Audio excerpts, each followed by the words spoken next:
Hello again, dear lovely IELTS candidates. Hope you're fine. Welcome back to my channel, IELTS with Ralph. And today we're going to talk about writing overview paragraph in Task 1 academic writing. Well, as you remember, in our previous sessions, in two previous sessions, we worked on trend graphs, writing overview and comparative graphs. And today we're going to talk about process diagrams and maps, writing overview paragraph. So we'll start with a process diagram. And as you remember, there are two types of process diagrams. The first one is numbered, where the number of stages is written in the diagram, and unnumbered. So we'll start with the numbered one. Well, as you can see on your screen, this is a sample question of process, and it's numbered. The number of stages is written. There are 3 stages about the life cycle of salmon, of the salmon. Now, here's writing overview is a little bit different from what we had so far. In previous sessions, we worked on graphs, but process is totally different. Here, first of all, remember that in writing overview in process diagrams, you should write in overview the number of stages, how many stages there are in the diagram, and also write about general information about the first and the last stage, all right? Without giving details, only general information.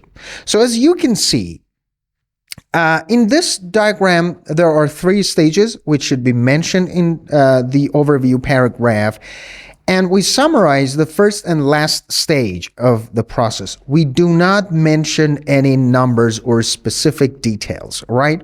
So we'll start like this. On the whole, it is clear that salmon go through a series of 3 stages to complete their life cycle. This is our first sentence. We write about the number of stages. And now, after that, we write about general information. What generally happens in the first stage and the last stage? They initially hatch from eggs as tiny fish and continue to develop into full-sized adults over a number of years. That is general information. What I mean by general information is this, that in the first stage, this happens, and in the last stage, this happens, all right? So that's enough. No more information. Not any specific details, all right? Good. Now, let's turn to another process diagram, and this one is unnumbered, all right? So we worked on this question, this type of question, cement production and concrete production. So here, although this type of diagram is unnumbered, we can also name, or we can also write about the stages, how many stages there are in the production of cement, all right? So we can say that in the production of cement, there are 4 stages. The first one is limestone and clay are mixed, and then crusher and mixer, all right? And then it rotates, and then it is bagged. So it is 4 stage. We should mention the stages here also, and also about, because there are 2, let's say, diagrams here, and also about the second one, we can write the number of stages, and we summarize the first and last stage of the process, right, without mentioning any details. So, cement production is 4 stages, and concrete production is only 1 stage, that all those 4 ingredients are mixed and concrete is produced. So we'll start our overview paragraph like this. Overall, limestone and clay pass through 4 stages. before they are turned into cement and bagged for use. This is our first sentence. So we mentioned the first and the last. The first is lime and clay, and the last is bagged, and also the number of stages, that there are 4 stages. Now, our next sentence will be about concrete production. Producing concrete, however, is a simple one-step process wherein various substances are blended in a concrete mixer. And that is our next sentence in overview paragraph. Not any specific details is mentioned here.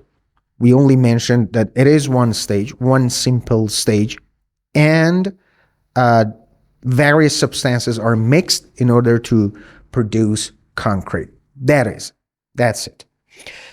Now, let's work on maps. As you can see on your screen, this is a type of map that we may see in IELTS. And it is an island before and after construction of tourist facilities. So in maps, remember that you're going to write about the main differences, right, between the 2 maps, before and after. So you can write 2 sentences in overview paragraph about maps. Your first sentence can be general information about before, so what was the map before, and your second sentence can be about the second map after that, what happens, right? And you provide, let's say, some general information about both maps in both sentences.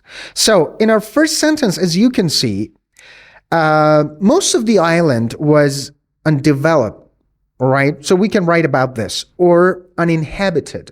We can write about this. So the general thing about the map before was that nobody lived there. It was totally vacant. So we can write, overall, it is evident that the vast majority of the island used to be undeveloped in the past. This is our first sentence. Now, our next sentence will be about the map after that. However, it underwent significant construction at a later period, resulting in the development of infrastructure and facilities which did not exist before. So this is what I mean by general information. So by looking at the map, what can you see? You should write about that.